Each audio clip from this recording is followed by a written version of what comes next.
બકરીની વાત આવે છે, સિંહ અને બકરીની વાત.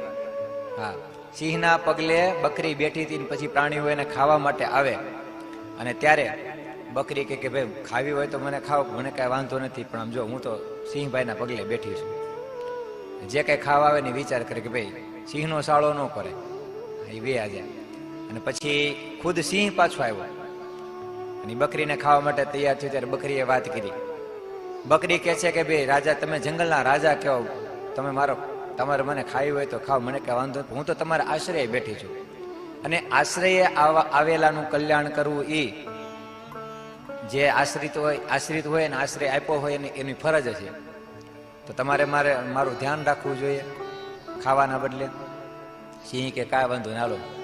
સિંહ બકરીને પછી એની ગુફામાં લઈ ગયો, ખૂબ આગતા સ્વાગતા કરી અને ખૂબ હાચવી, અને પછી જ્યાં એનો વાડો હતો ને એ બકરીને સિંહ મૂકી આવ્યો. બોલો, સિંહ બકરી ભૂલી પડી હતી પેલા.